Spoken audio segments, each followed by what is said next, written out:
So I've sort of been itching to do one of these, what happened on this day in history sort of thing. And I haven't really found anything interesting up until this point or anything that I care to do research on. But today we actually have something that's a little bit interesting, something that I care about, something that's related to current events, sort of. And that's that on this day in 1507, March 12th, Cesare Borgia died.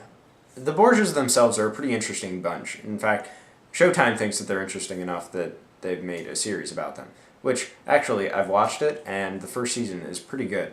Gets a little dry at some point. Anyway, right, so back to Cesare. Cesare was born in 1475, 1476, we're not really sure, to Rodrigo de Lanzo y Borgia, who would eventually become Pope Alexander VI. Now, Cesare had always been groomed to be a clergyman, or a man of the cloth, if you will. And that was all well and good, except for the fact that Cesare didn't want to be a clergyman. The only reason he was a clergyman was because his father needed him to help him gain the papacy. And eventually he did. After that, however, he wanted to become a military man. He wanted to be a captain. Except for the fact that his brother was already the general captain of the papal armies. At the age of 15, he was made bishop of Pamplona. Pamplona? Pamplona. 3 years later, when his father became pope, he was then made cardinal. Cesare was obviously a little bit displeased that his father had just decided, you're going to be the clergyman and you're going to be the man who is leading the papal armies. So, after a while, he got kind of antsy. In 1497, Giovanni died. He died in mysterious circumstances. In fact, his body was recovered in the Tiber River, with all of his richly adorned clothes still on him, and 30 gold still in his wallet. So, you can assume that they weren't after money, whoever the killer was. Of course, that's never been proven. So, after the position, conveniently opened up, Cesare was named captain of the papal army, which was great. And then his father, Pope Alexander, named him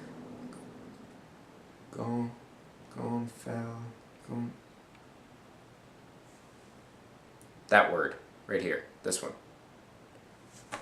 of the church, which was basically a political and a military office. And by all accounts, he was a pretty good statesman and a pretty good general. Unfortunately, only 3 years later, his father died, and as good of a statesman as he was, and as good of a leader as he was, that still was not enough to convince the new pope that he deserved the position that he had, and that he should stay.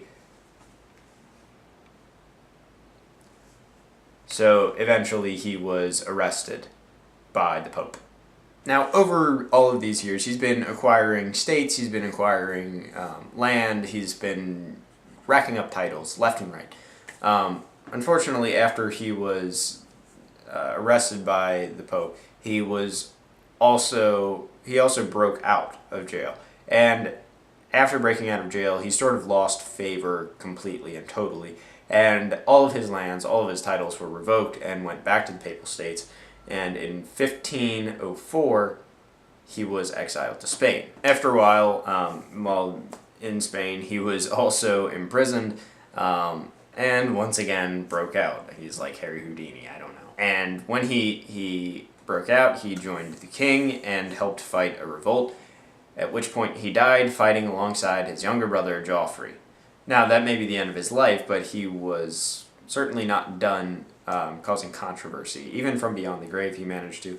He was buried in a tomb beneath the altar in the Church of Santa Maria in Viana, Spain, with the inscription that said, "Here lies in little earth one who was feared by all who held peace and war in his hand." Of course, relating to the fact that he was both a statesman and a general. But that wasn't the end of the story either. 1537, the Bishop of Calahorra ordered the tomb to be destroyed. He was supposed to be moved to an unconsecrated place, and that was going to be it because, he didn't think that he deserved to be there. And that is still not the end of the story. In 2007, Ferdinando Sebastian Aguilar, don't know where they come up with these names. The Archbishop of Pamplona, ordered that the remains be moved back to where they had originally been right before the 500th commemoration of his death. That's it. That's it for this week's video. I hope that this has been informative and interesting and not absolutely terrible, and I hope I've made your Monday suck a little bit less. Here is your random fact of the day. It is related to today's video, and that's the fact that Cesare Borgia was the first person to resign from the cardinalate. Okay, have a good week. Bye.